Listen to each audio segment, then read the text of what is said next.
Sim, Jesus. Sim, Senhor, nós exaltamos o Seu nome. Pai, obrigado porque temos a confiança, a certeza, a convicção de que o Seu amor está derramado sobre nossas vidas.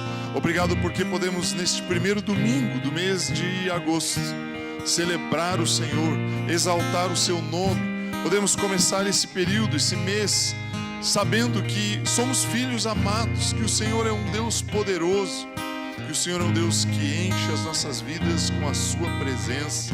Seu Santo Espírito habita em nós, a Sua palavra está em nós e ela edifica e constrói as nossas vidas. Obrigado porque podemos confiar inteiramente naquilo que Cristo Jesus fez na cruz do Calvário. Obrigado porque a obra dele é perfeita, completa. Não existe absolutamente nada que possa ou precise ser feito.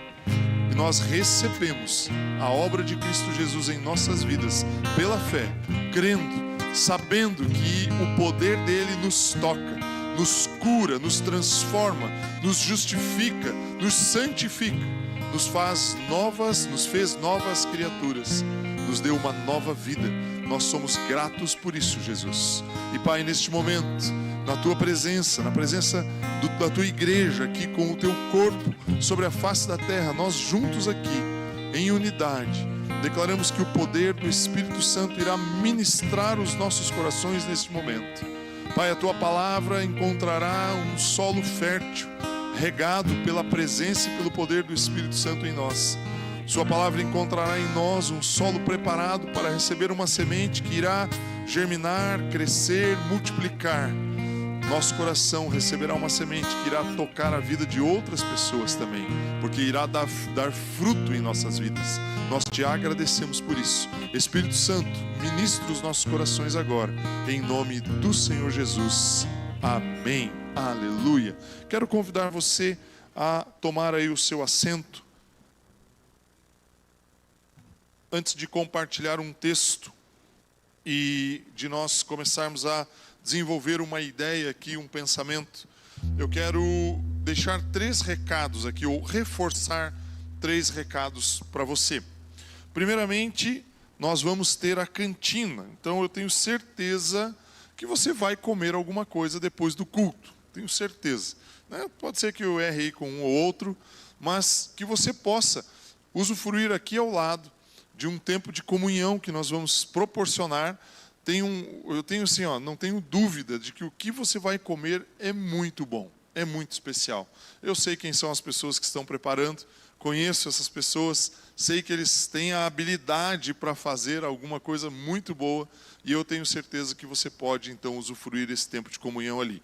Se você não puder ficar por algum motivo, vou sugerir algo. Passe ali, pegue, eles vão pôr ali numa marmita, né, num isopor, alguma coisa assim, e você pode levar ali e usufruir tanto na sua casa hoje, ou talvez preparar para a semana alguma coisa. Então não deixe de investir no reino ali nesse sentido. São 2 propósitos, né? Ter comunhão e investir algo no reino. Então, o primeiro recado é esse. Os outros 2 estão relacionados aos avisos que passaram aqui também. O retiro da família nos dias 12, 13 e 14 de setembro.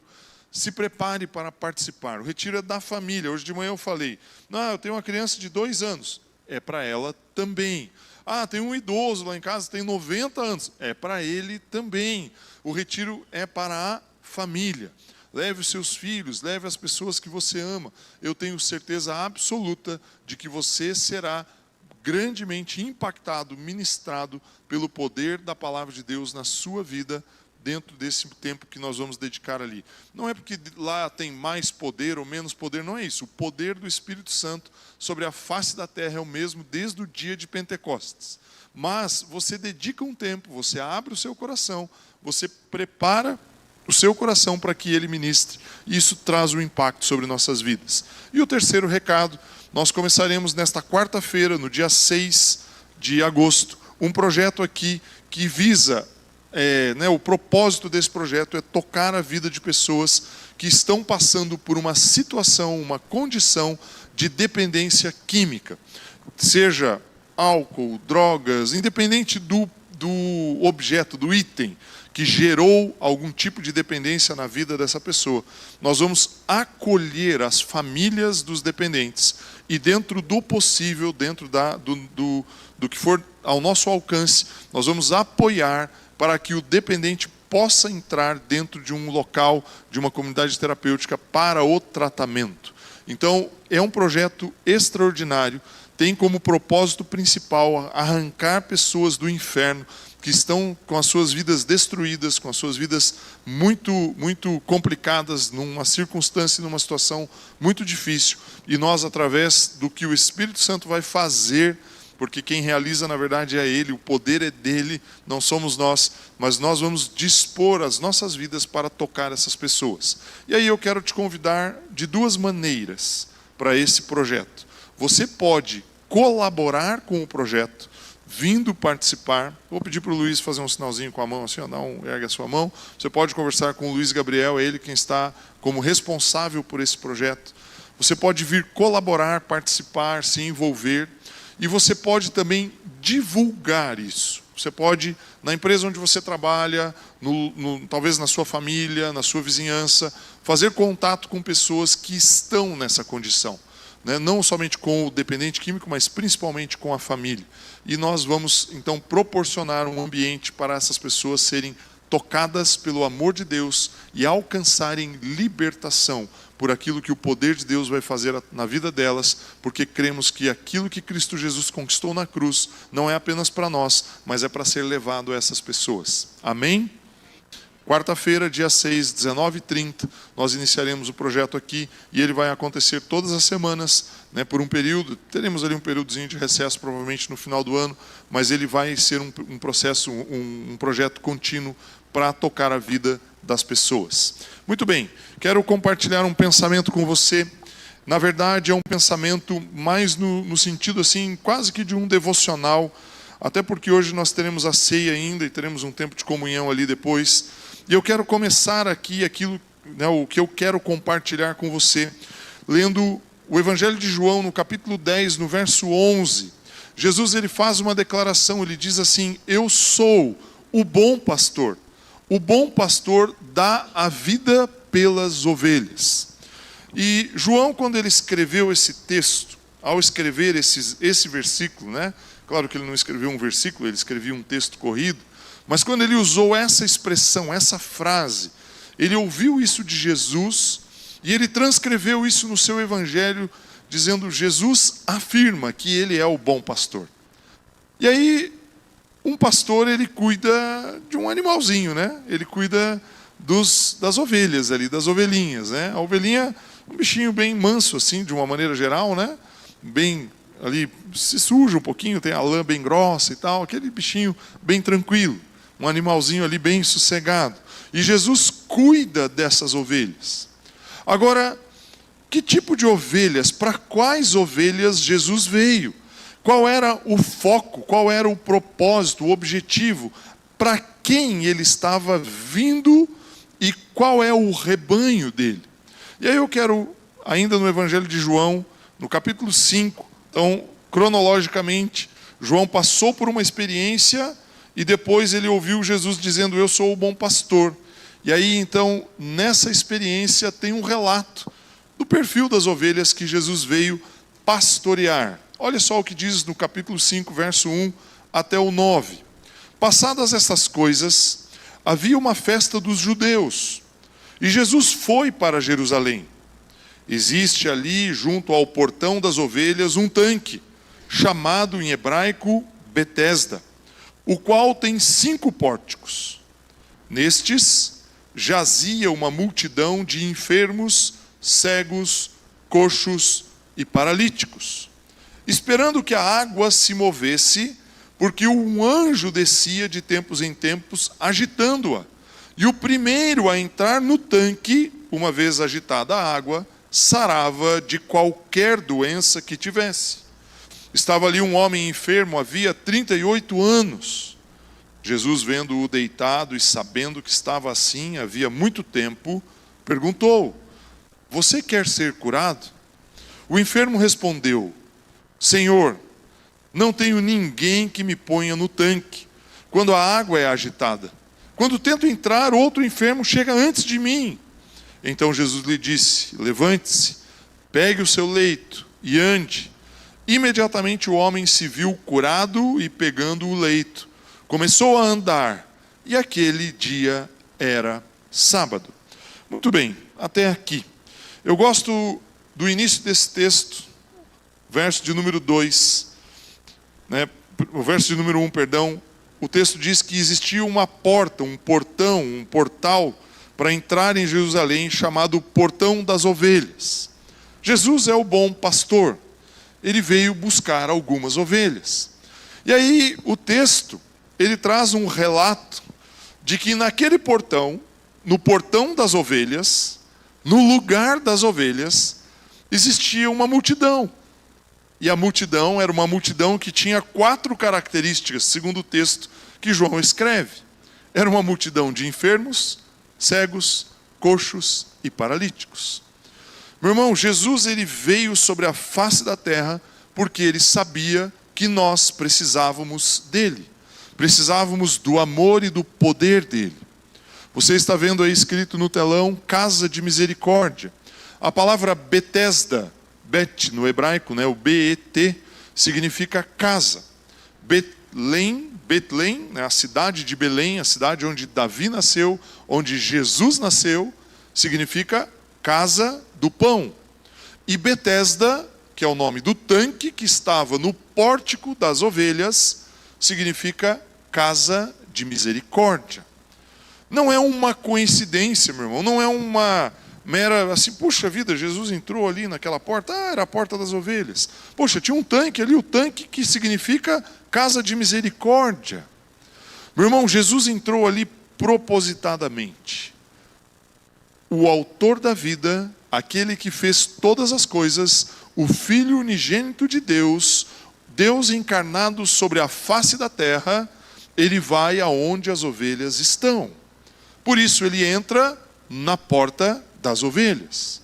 E ele vai oferecer algo àquelas pessoas que era exatamente o que elas estavam procurando. Elas precisavam de alívio para a sua dor, de consolo para o seu sofrimento, de alguém que pudesse tocar a vida delas e gerar nelas vida, porque elas não tinham vida.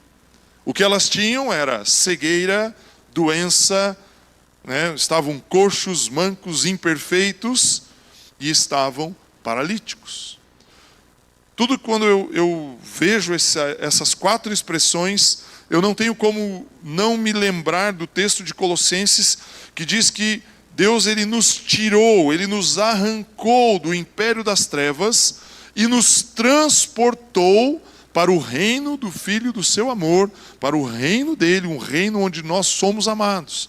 A misericórdia de Deus, o amor de Deus tocou as nossas vidas. Deixa eu fazer um pequeno parênteses aqui. Nós, enquanto cristãos, enquanto crentes, filhos de Deus, precisamos ter a cada dia, a cada momento, a cada instante, a cada segundo da nossa vida, entender que tudo o que temos da parte de Deus não é por mérito nosso. Tudo é o movimento, o sentido é de Deus para nós. Por isso Jesus entra naquela porta das ovelhas. Pessoas que estavam destruídas, mortas. Paulo diz que nós estávamos mortos em nossos delitos e pecados. E aí fomos alcançados pela graça de Deus. Quando Jesus entra naquele lugar, ele encontra o seu rebanho. Um rebanho de coxos, cegos, paralíticos e enfermos. E ele entra ali para expressar o seu amor. O poder dele seria manifestado naquele lugar. Então, meu primeiro ponto aqui, o primeiro aspecto do que eu estou trazendo para você é: Jesus, ele é aquele que nos resgatou. E ele foi ao encontro, ou ele veio ao encontro, ao nosso encontro. Nós hoje vamos celebrar a ceia. E a ceia expressa exatamente esse gesto de doação, de entrega, de Jesus abrindo seus braços naquela cruz, sendo esticado nela, deixando com que o seu corpo fosse moído, a sua carne fosse rasgada, o seu sangue fosse vertido e tocasse o chão, o solo deste planeta, para que nós pudéssemos alcançar misericórdia de Deus e sermos salvos. Então, o texto de João, capítulo 5, os versos 1 e 2, 1, 2 e 3, eles mostram a característica das ovelhas que o bom pastor veio resgatar. Basicamente é isso que eu quero que você entenda com esse primeiro aspecto que eu estou trazendo para você. Agora, o verso de número 6 do texto de João, capítulo 5, ele demonstra uma atitude de Jesus. O texto diz assim: Jesus, vendo-o, então ele estava vendo um paralítico que estava ali deitado, estava doente há 38 anos e deitado naquele lugar. O texto diz: Jesus, vendo-o e sabendo que estava assim, havia muito tempo, ele fez uma pergunta para aquele homem. Mas eu quero, antes de discutir a pergunta e a resposta, eu quero que você entenda uma coisa que é crucial na sua vida cristã. E o dia, eu tenho certeza absoluta, que o dia que você entender isso, de fato, muda uma chave na sua cabeça. O que eu falo quando muda uma chave, né? É como se eu pegasse aqui, não tem nenhum interruptor aqui, eles estão todos lá no fundo. É como se eu apertasse um botão, e ao apertar o botão acende a luz. É instantâneo. Se você compreender e abre o seu coração para que o teu espírito receba isso, e mesmo que você não compreenda, mas receba e aceite pela fé, quando você compreender que Jesus, ele olha e ele sabe a situação que você está, e ele te enxerga como um filho amado. Se você conseguir aceitar isso no seu coração, as circunstâncias, o ambiente que você está, não vão interferir na sua alma, nos seus sentimentos, nas suas emoções, nos seus pensamentos. Você não vai andar por aí cabisbaixo, desanimado, ó céus, ó vida. Deixa eu ver a idade de vocês, né? Quem já viu o Lip e o Hard? Vamos ver quem que vai sorrir aí, né? Você esticou um sorrisinho e já sabe. Ó, tem uns que falam assim: eu não sei quem é não, mas sabe sim, eu sei que você sabe. Ó céus, ó vida, ó, né? Aquela nuvenzinha preta andando na cabeça da pessoa, chovendo só onde ela anda. Tudo que faz dá errado. Quando as pessoas não conseguem entender quem elas são, por isso que eu quero que você, eu não quero assim investir muito tempo, mas eu preciso que você compreenda que Jesus sabia a condição daquele homem. Jesus, ele conhece você, ele sabe quem você é, ele sabe os pensamentos que passam na sua mente. Quando você deita na sua cama, está tudo escuro. Quando você acorda de manhã, abre os seus olhos, às vezes nem abre o olho, né? Só pensa: ah, Jesus, tenho que fazer isso, fazer aquilo. Meu Deus, tenho isso para resolver. Ele sabe. E ele enxerga você não como você se enxerga. Ele enxerga você como ele tem a perspectiva dele. Você é um filho amado. E o que eu quero que você grude aí no seu espírito é essa expressão: você é um filho amado. Não importa se fazem 38 anos que você sofre. Não importa se fazem, 8 anos, 10 anos, não importa o tempo. Você é um filho amado, visto por ele conforme ele te criou e ele te formou. Nós precisamos entender isso. E Jesus chega para este homem e faz uma pergunta: você quer ser curado? Meu irmão, 38 anos se arrastando, paralítico, sem poder andar. Culturalmente falando, hoje, não que eu acho que é perfeito, mas as pessoas que têm algum tipo de situação de dependência, né, no sentido de uma deficiência ou de uma questão que precise de algum apoio, existe muito mais cuidado com essas pessoas hoje. 2000 anos atrás, ele era tratado como uma escória. Era tido como uma pessoa que não servia para nada. Tanto que essas pessoas ficavam em cantos, em lugares, em guetos, colocadas ali, praticamente jogadas naquele lugar. Colocadas ali para morrerem. Talvez alguém fizesse uma boa ação, levasse um pouco de comida de vez em quando, alguém levasse algum recurso, algumas roupas talvez. Algum bom samaritano, né, ajudaria as pessoas ali. Mas elas eram jogadas à margem mesmo. Jesus entra naquele lugar põe as mãos nessa pessoa e pergunta para ele: você quer ser curado? Você acha que ele queria ou não? Claro que queria. Mas se ele quisesse de fato, por que ele não respondeu sim? Engraçado isso. Meu irmão, 38 anos, paralítico. Uma pessoa chega para você e pergunta: você quer ser curado? Você fala: não sei. Olha a resposta que ele trouxe. O verso 7 diz assim: o enfermo respondeu: Senhor, não tenho ninguém que me ponha no tanque. Jesus perguntou para ele assim: você quer ajuda? Eu te carrego ali no tanque. Não, Jesus perguntou: você quer ser curado?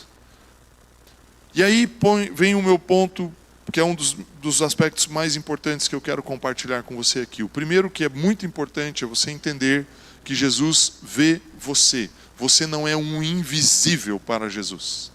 Você não é uma pessoa que é transparente para Ele. Ele vê você aonde você está, na circunstância e na situação que você está.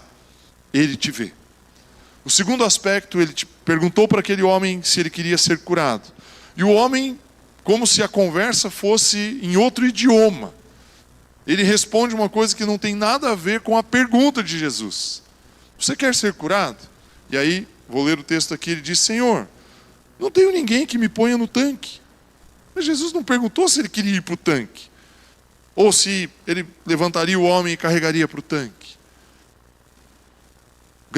A grande dificuldade da humanidade, do ser humano, de uma maneira geral, e eu me coloco nessa condição também, é que às vezes a gente está mais preocupado com o ambiente do que com aquele que nos criou e nos formou. Nós não respondemos objetivamente para Jesus. Nós não abrimos o nosso coração e dizemos: Jesus, eu quero. Nós ficamos achando desculpas. Ele estava encontrando, ele encontrou de certa forma uma desculpa. Falou: Senhor, ninguém me leva no tanque. Você quer ser curado? Ninguém me leva no tanque. Jesus não estava perguntando se ele queria ir para o tanque ou não.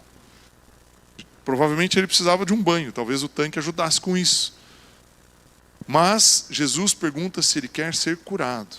Aquele homem me lembra Adão, quando Deus desce no jardim, depois de Adão e Eva pecarem. Deus pergunta: Adão, onde você está? E aí Adão se esconde, foge, se cobre ali com as folhazinhas de figueira. E aí ele responde: Senhor, a mulher que o Senhor me deu, olha o que ela fez, olha onde ela me levou, olha. Ele terceiriza o problema, ele terceiriza a circunstância. É a mesma coisa que esse paralítico está fazendo. Ele está dizendo: ninguém me põe no tanque. A culpa de eu não ser curado é dos outros. E é isso que eu quero que você entenda hoje. Jesus ama você muito. E você precisa abrir o seu coração para que você experimente o amor dele.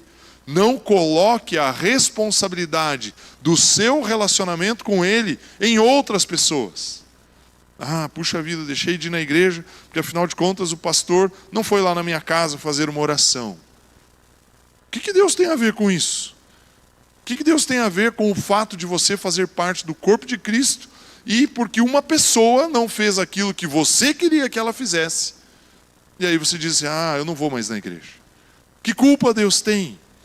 Que culpa Jesus tinha dele não conseguir chegar na água? Nenhuma, absolutamente zero. E Jesus ofertou a ele a cura.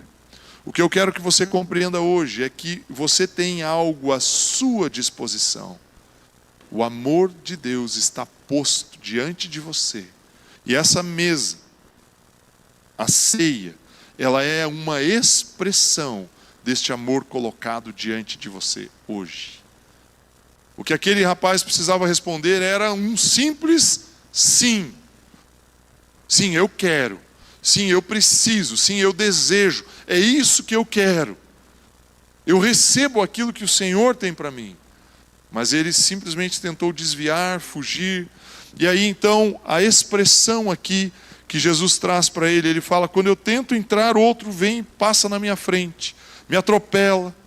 Quando nós fazemos isso, nós estamos atribuindo a responsabilidade a outra pessoa. Mas Jesus, ele quer tocar e ele quer curar as nossas vidas. Ele quer encher as nossas vidas com o poder e com a presença dele. Então, meus dois aspectos aqui que eu estou trazendo para você. Jesus, ele vê você. Você não é invisível para Deus. Ele vê você na condição que você está. Agora, quando ele chega diante de você, não coloque desculpas. Ah, Jesus, pois é, veja bem, não dá. No meu trabalho ali eu ganho pouco, eu não consigo resolver as minhas questões financeiras. Ah, eu não tenho condições. Meu irmão, você pode receber a Jesus e ele vai transformar a sua vida. E eu quero avançar aqui para o meu último aspecto, para o meu último ponto. E esse último ponto, ele está relacionado aqui entre o verso 8 e 9. E aí então eles vão estar conectados com o que eu quero colocar, algo que estará conectado com o início. O texto no verso 8 diz: então Jesus lhe disse, levante-se, pegue o seu leito e ande. Imediatamente o homem se viu curado e pegando o leito começou a andar, e naquele dia era sábado. Quero que você repita comigo, diga assim: ele se viu. O civil aqui não é com C-I-V-I-L não, de civil, de civismo, né? Ou a pessoa que é militar ou civil. O civil aqui é ver a si mesmo.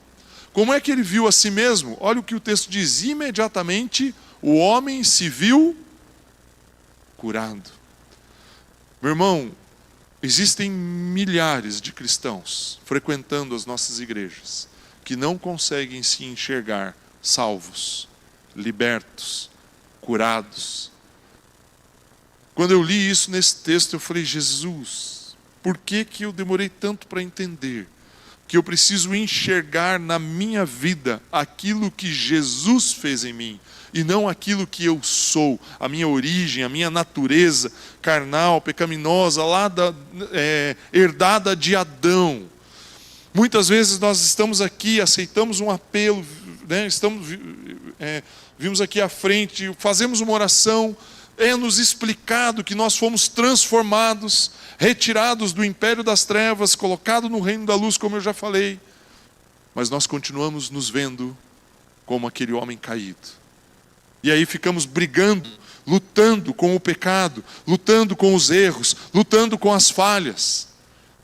E aí, meu irmão, deixa eu te dar uma notícia, eu não sei se você já ouviu isso, mas todas as vezes que você tentar lutar contra os seus erros, os seus pecados, pela força da sua alma, pela sua força de vontade, pelos seus desejos humanos e naturais, você vai perder, você vai se frustrar. E eu estou te dizendo isso com toda convicção, com toda certeza. Só existe uma maneira de você vencer o comportamento natural, herdado de Adão, é aceitando quem você é em Cristo Jesus. E você é bendito, amado do Pai, um filho amado, restaurado, resgatado, justificado, santo.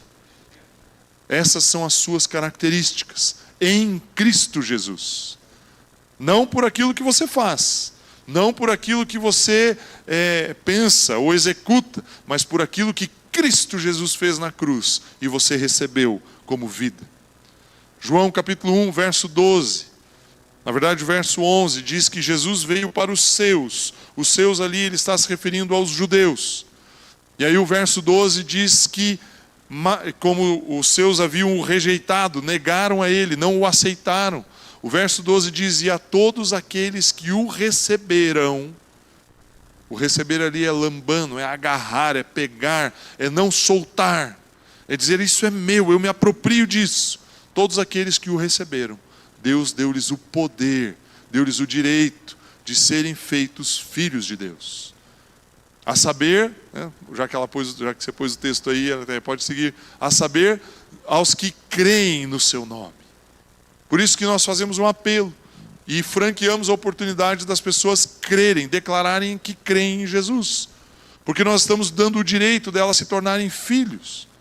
O que eu estou dizendo para você aqui é que aquele homem, naquela condição, ele começou a se enxergar, não mais como um coitado, que 38 anos da sua vida passou rastejando, literalmente, por onde andou, atribuindo aos outros a culpa do seu estado.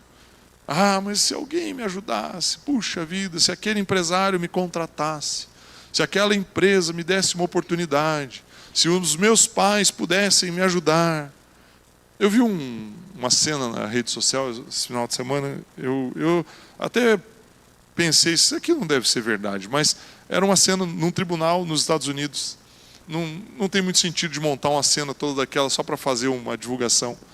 O filho estava processando o pai, estava pedindo $60 mil de indenização. Porque o pai, ao longo dos 18 anos, o menino tinha 18 anos, ao longo dos 18 anos de vida dele, não tinha cumprido todas as promessas que ele tinha feito. Como, por exemplo, dar um carro quando ele fizesse 18 anos.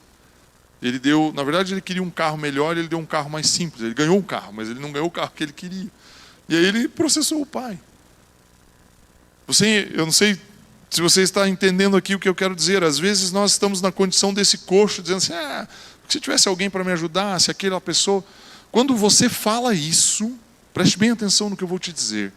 Quando eu atribuo uma responsabilidade que deveria acontecer na minha vida a outra pessoa, se alguém me ajudar, se aquele irmão lá me abençoar, puxa vida, eu estou precisando de tal coisa, de um guarda-roupa, de uma...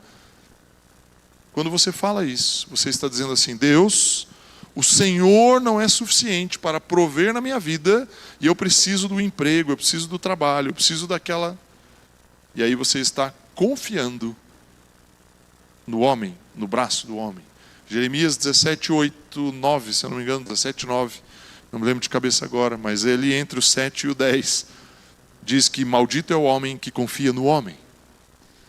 Por outro lado, ele diz no verso 7, bendito é aquele que confia no Senhor.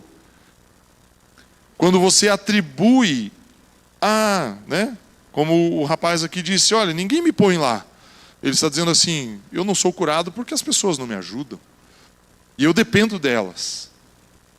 Quando você coloca as responsabilidades da sua vida nas costas de outra pessoa, você está dizendo assim, Deus, o Senhor é um incompetente, não consegue me ajudar. Eu preciso que aquele fulano me dê isso, me faça aquilo, me abra aquela oportunidade. Você entende o que eu quero te dizer? Esse rapaz, quando ele viu a si mesmo como Jesus o via, ele recebeu na vida dele uma transformação. Tanto que naquele mesmo momento, Jesus ele diz, levante-se, pegue o seu leito, carregue o seu leito e ande, e vá. E ele fez isso, ele carregou, aquilo transformou a vida dele. Nós não vamos ler aqui, não pretendo me estender, mas do verso 10 em diante, os judeus querem matar ele. Ele não sabia que ele ia arranjar um baita problema por ter sido curado. Os judeus falam, você não pode fazer isso, você está em pecado. Os judeus religiosos, como diz o Mauro aqui, nós não temos uma religião, nós não seguimos um conjunto de regras para alcançar algo. E os judeus queriam que ele não carregasse o leito porque ele estaria em pecado. Mal sabiam, sabe nada inocente, a gente brincava assim, que aqueles fariseus, que quem tocou na vida daquele homem era o autor da própria vida, e que perdoaria qualquer circunstância. Então o que eu quero que você compreenda hoje, é que nós precisamos ver a nós mesmos como Cristo Jesus nos vê. Esse é o ponto que eu quero que você entenda. Jesus viu ele, na necessidade dele. E você já compreendeu aí que Jesus vê você aonde você está. O segundo aspecto, Jesus tocou ele, curou ele. E aí no momento em que Jesus o curou, o texto diz que ele se viu curado. Meu irmão, chega de olhar você para você mesmo, considerando os seus pecados maiores do que aquilo que Jesus fez por você. Ivo, então você está dizendo que eu posso continuar fazendo o que eu quero? Claro que não. O que eu estou dizendo para você é que a melhor maneira de você vencer os seus pecados é aceitando a sua nova natureza e recebendo o amor de Jesus sobre a sua vida. Quando você entender quem você é, quando você entender que o poder e o amor do Pai estão em você, você vai olhar e falar, espera um pouquinho, isso aqui não tem mais a ver com a minha natureza antiga. Isso tem que ser conduzido agora pela minha nova natureza. E aquilo que eu falo, aquilo que eu penso, aquilo que eu faço, as minhas atitudes, elas têm que estar de acordo com a minha nova natureza, não com a natureza antiga. Porque eu sou um filho amado, e eu recebo esse amor do Pai, e esse amor me transforma. Aquele rapaz, quando ele se viu curado, ele olhou para ele mesmo e falou: meu Deus, o que aconteceu aqui? Esse sou eu. Aí ele pega aquele leito, põe embaixo do braço e sai andando. E aí eu gosto muito da expressão caminhando, né? Ou, como o texto diz aqui, pegando o leito e começou a andar. A palavra andar aqui no original do grego é peripateu. Peripateu é a forma como Jesus ensinava. Tecnicamente, Jesus ensinava no método peripatético. Não que você precisa ser um pateta, né? Peripatético. O que é peripatético? É ensinar enquanto eu faço. Um médico, ele estuda aproximadamente de 4 a 5 anos do ponto de vista teórico. Do 4º para o 5º ano, ele começa a circular numa série de especialidades, eles chamam ali de clínicas. E eles fazem pequenos estágios de tempos curtos em todas as especialidades. Depois que ele conclui o 6º ano e ele se forma bacharel em medicina, ele vai fazer um processo chamado residência, que é, dependendo da especialidade que ele quer escolher ali, de 2, 3, 5, até 7 anos, dependendo de qual especialidade ele vai fazer. E o que é a residência? Nada mais é do que você grudar, juntar com alguém que tem muita experiência naquilo e fazer junto. Se for do caso, né, hipoteticamente aqui um cirurgião, o residente ele vai juntar com o cirurgião e ele vai ver, ele vai olhar.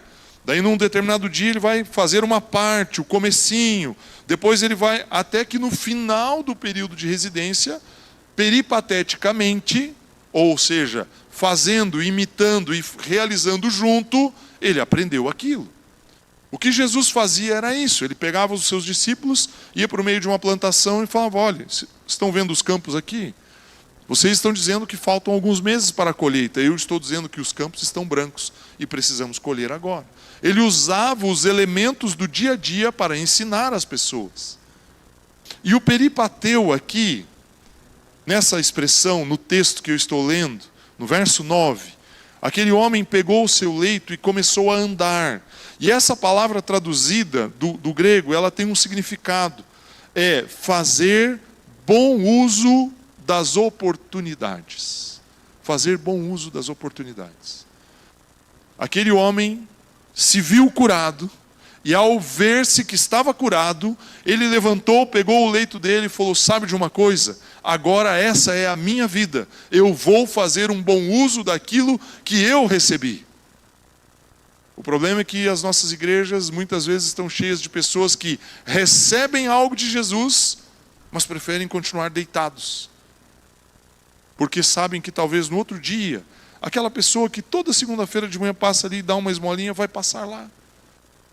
Aquele homem, ele fechou todas as oportunidades de ser ajudado por alguém. Porque a partir daquele momento as suas pernas eram boas, firmes, curadas, e ele estava se vendo daquela maneira. E a partir daquele momento ele sabia que ele tinha uma nova vida. Muitos cristãos ficam mendigando, mesmo tendo recebido uma nova vida.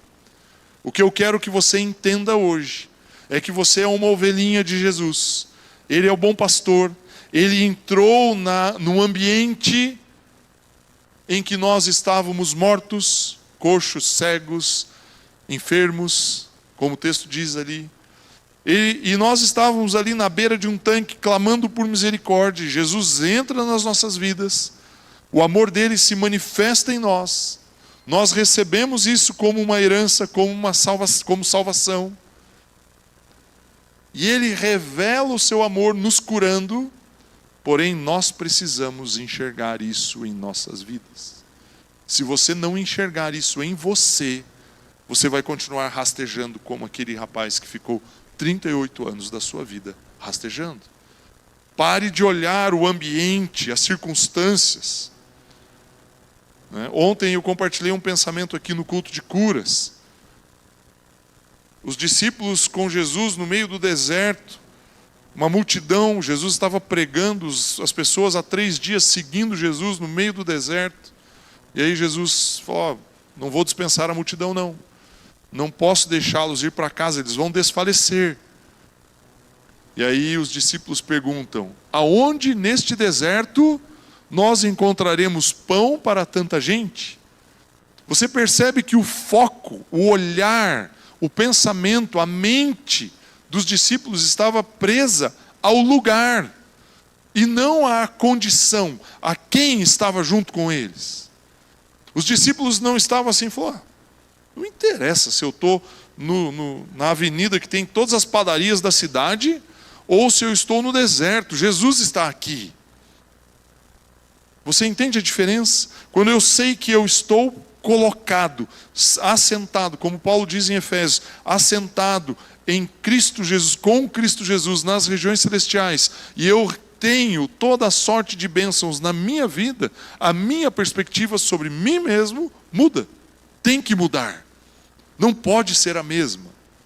Eu não posso me enxergar como um paralítico e atribuir aos outros, afinal de contas, se a igreja me ajudasse, se viesse aquele irmão ali e me desse uma força, se o fulano olhasse meu currículo. E aí nós começamos a terceirizar, a jogar a responsabilidade para o outro. Não, Jesus, Ele tocou a sua vida, Ele tocou a minha vida, e eu preciso aproveitar, como o texto diz, né, a expressão andar aqui, fazer um bom uso dessa oportunidade. Eu preciso dizer: Jesus, obrigado. Obrigado porque a circunstância, o ambiente onde eu estou envolvido não determina quem eu sou. Eu sou um filho amado, que no meio de um ambiente de dor, de caos, o Senhor manifestou a sua misericórdia e tocou a minha vida, me resgatou daquele lugar, me deu um novo ânimo, me deu algo novo para viver. Esse sou eu. Quando você começar a se enxergar dessa maneira, a olhar para você mesmo e falar assim: não, espera um pouquinho. Eu não estou mais no império das trevas, eu não tenho mais aquela opressão, aquele poder maligno sendo colocado, apertando, me espremendo. Eu fui liberto disso. Mas isso quer dizer então que você não vai mais ser tentado, que Satanás não vai tentar contra a sua vida? Lê do engano seu, ele quer destruir você. Mas acontece que você hoje está num reino de amor, e ali você está protegido, guardado. Aliás, Jesus nos ensina a orar em relação a isso, quando Ele ensina a oração do Pai Nosso. Existe uma expressão: livra-nos do mal. Jesus sabia que era importante nós colocarmos isso como oração. Pedro nos ensina isso nas suas cartas. O diabo anda ao derredor, tragando aquele que ele possa tragar, tentando destruir aquele que ele pode destruir. Mas nós somos filhos, existem anjos do Senhor nos protegendo, guardando as nossas vidas. Eu quero finalizar aqui com esse pensamento. Tenha consciência de que você, por mais que você olhe para a sua vida e ache que você ainda está paralítico, à beira de um tanque, esperando alguém te ajudar, você é um filho amado. E que hoje, a partir de hoje, você não olhe a sua vida por essa ótica, que você olhe a sua vida pela ótica de Jesus, daquele que é o bom pastor, que entrou no meio da porta das ovelhas, viu você e te perguntou: você quer ser curado? E aí que você possa responder a pergunta dele, não olhar ao redor e dizer: eu estou pensando em fazer aquilo outro, porque o fulano não me ajudou. Você olha para ele e fala: Pai, obrigado, porque Cristo Jesus me transformou. E aí você passa a olhar a sua vida pela ótica dele, se ver pela ótica dele. Quer um exemplo? Salmo 1, verso 3. Bem-aventurado, né? Bendito é aquele que confia no Senhor. Deixa eu ver lá, vou ler o texto direitinho. Peguei o começo do texto aqui. Salmo 1, verso 3. O texto diz: ele é aquele que, bem-aventurado é aquele que não anda no conselho dos ímpios, verso 1. E aí o texto no verso 3 vai dizer que essa pessoa é como uma árvore plantada junto à corrente de águas, que no devido tempo dá o seu fruto, cuja folhagem não murcha, e tudo que faz é bem sucedido. Esse é você. Jesus olha você assim. Jesus olha você justificado. Ai, mas você não tem noção do pensamento que eu tive agora 3 minutos atrás. Jesus olha você justificado, porque Ele te ama e Ele derramou o sangue dele para justificar você. E o seu pensamento não é mais poderoso, não é mais forte do que o sangue do Cordeiro que foi derramado naquela cruz. Que você possa se ver como Jesus vê você. Que você possa ver a si mesmo como aquele que responde da mesma forma que Davi falou no Salmo 23. O Senhor é o meu pastor, de nada eu tenho falta. Que você possa olhar para o Senhor e dizer: Pai, obrigado, porque eu sou pastoreado pelo Senhor. O Senhor cuida da minha vida. O Senhor é o bom pastor. O Senhor entrou naquela porta de ovelhas caídas, destruídas, enfermas, e o Senhor me resgatou daquele lugar. E hoje eu me vejo como um filho amado. Esse sou eu. E o que eu quero, finalizei aqui já, o que eu quero que você compreenda é que você é amado. Amado do Pai, amado de Deus. Você tem o poder de Deus sobre a sua vida. Ele ama você. E o amor, a palavra de Deus, João escreve nas suas cartas: o amor, o perfeito amor, lança fora todo o medo. Todas as vezes que você teve receio, que você teve uma incerteza, que você teve uma dúvida, olha, será que eu tenho salvação? O amor perfeito de Deus lança fora todo o medo. Naquela segunda-feira de manhã que você tinha uma semana cheia de coisas e você estava preocupado, falando: Senhor, será que eu vou dar conta de tudo isso? São tantos compromissos, tantas responsabilidades, tantas pessoas que dependem daquilo que eu estou fazendo. Quando você pensa isso e você sabe que você é amado, o amor lança fora todo o medo. Quando você fez e passou por uma grande mudança na sua vida, e você tinha uma incerteza de se as coisas iriam se estabelecer e caminhar, o amor lança fora todo o medo. Quando você entender isso, como aquele jovem entendeu, quando ele olhou para si mesmo como curado, quando ele olhou para si mesmo como perfeito, porque Jesus tinha tocado a vida dele, ele compreendeu isso de todo o coração dele. Que você hoje possa compreender isso de todo o seu coração. E que você saia daqui hoje para enfrentar, não enfrentar uma força de expressão, para viver o seu dia a dia desse mês de agosto, nesse restante de meses deste ano, com a certeza de que você é um filho amado. E que você se veja como Jesus vê você. Porque o que Ele fez por você naquela cruz não tem preço, não tem como pagarmos, não tem como fazermos algo para completar a obra que Ele fez. Que você tenha essa convicção no seu coração. Quero ler ainda Mateus capítulo 26, verso 26, onde Jesus, juntamente com os seus discípulos, o texto diz assim: enquanto comiam, Jesus pegou um pão e, abençoando-o, o partiu e deu aos discípulos, dizendo: tomem, comam, isto é o meu corpo. A seguir, Jesus pegou um cálice e, tendo dado graças, o deu aos seus discípulos, dizendo: bebam todos dele, porque isto é o meu sangue, o sangue da aliança, derramado em favor de muitos para a remissão de pecados. Eu quero que você compreenda algo quando nós fazemos a ceia aqui. Existe uma aliança que Jesus fez conosco. O que eu ministrei aqui, o que eu compartilhei como um pensamento, como eu falei, como um devocional que eu fiz para mim, que eu quis aqui compartilhar com vocês. Quando Jesus entra na porta das ovelhas, Ele fez uma aliança com aquele homem. A aliança que Ele fez ali é a mesma aliança que Ele tem comigo e com você. Nós somos um com Cristo Jesus. Quando nós fazemos uma aliança com alguém, nós nos firmamos, nos relacionamos, nós nos tornamos um com a pessoa com quem nós estamos aliançados. E eu vou ler o texto aqui de novo. Mateus 26, verso 28, diz assim: porque isto é o meu sangue, o sangue da aliança, derramado em favor de muitos, para a remissão dos pecados, Você tem uma aliança com Jesus. Não tem como você continuar a sua vida paralítico, prostrado, dependendo de favor de outros. Você tem uma aliança com o autor da vida, com aquele que fez todas as coisas, com aquele que governa sobre todo o universo, com o soberano Deus. Você tem uma aliança com ele. Do mesmo jeito que esses pãezinhos e esse suco que estão aqui, o trigo, que fez o pão, precisou ser amassado, moído, destruído. Jesus deixou que o seu corpo fosse destruído.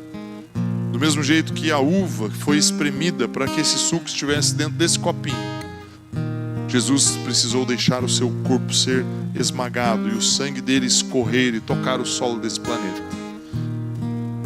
O símbolo do pão e do suco representam aquilo que Jesus fez por nós. Mas ele fez isso para nos tornar um com ele.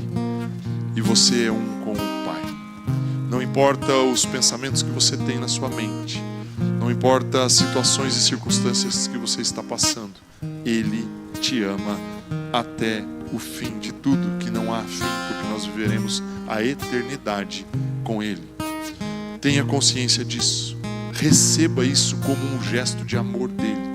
Saiba que o amor é muito mais poderoso para vencer os pecados do que o esforço, do que a alma, do que os gestos e atitudes que nós podemos tentar fazer. Que você possa usufruir dessa aliança hoje. Vamos ficar em pé, por gentileza. Feche seus olhos por um instante. Eu quero fazer uma oração. Pai, muito obrigado. Eu te agradeço pela vida de cada pessoa que está aqui hoje, cada pessoa que está nos vendo também de forma remota pela internet. Pai, obrigado pela vida desses amados. Pai, eu quero te agradecer principalmente porque o Senhor nos amou. O Senhor entregou tudo para dar possibilidade de que nós sejamos feitos filhos de Deus, como João 12 diz. E hoje, Pai, juntamente com os meus irmãos que estão aqui, nós recebemos Cristo Jesus como nosso Senhor e nosso Salvador. Nós confiamos nele, cremos na obra que ele realizou na cruz. Nós não confiamos nas obras das nossas mãos, nossa formação, nossos pensamentos, nossas experiências, não.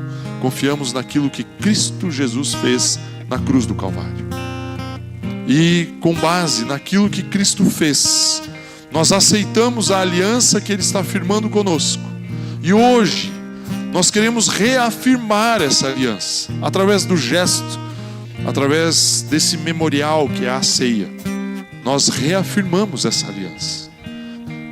Declaramos que somos gratos pelo perdão dos pecados que foi derramado em nós. E Pai, se existe algo ainda em nossas vidas que precisa ser mudado, moldado conforme o Teu querer, que o Teu Santo Espírito, juntamente com a Palavra de Deus, possa transformar o nosso ser. Que nós possamos receber isso em nossos corações. Pai, nós somos gratos pelo Seu amor.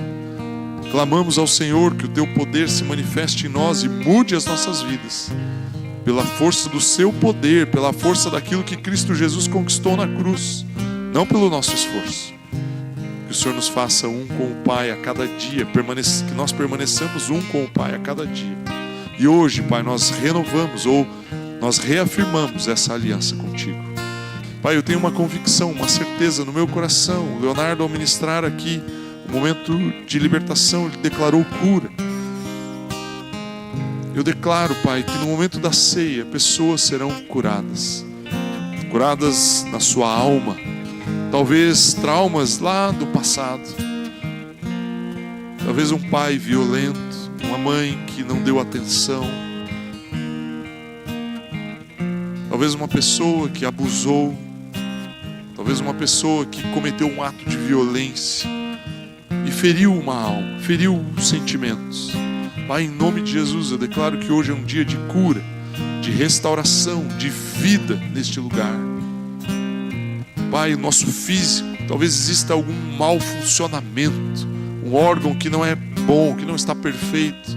Eu tenho certeza que o Senhor irá curar isso hoje, em nome de Jesus. Pai, obrigado, porque o Senhor é um Deus de amor. E nós estamos aqui para reafirmar a nossa aliança contigo. Somos o corpo de Cristo sobre a face da terra. E como corpo de Cristo, somos nutridos por Ele, pela vida dEle. E hoje reafirmamos isso, declarando que o Senhor é a única e verdadeira fonte que provê vida a nós. Obrigado, Jesus. Pai, abençoamos esses elementos, declaramos eles benditos e queremos usufruir desse tempo, sendo curados e resgatados, salvos e transformados pelo Senhor, em nome do Senhor Jesus. Amém. Que você possa vir até aqui à frente, pegar o cálice, pegar o pão. Eu coloco sempre uma única regra: não tome a ceia sozinho. Junte aí com mais 2, 3 pessoas, ore junto, agradeça, tenha gratidão no seu coração, e eu tenho certeza que você verá o milagre de Deus acontecendo na sua vida. Amém? Venha, enquanto o louvor nos conduz, venha e participe deste momento.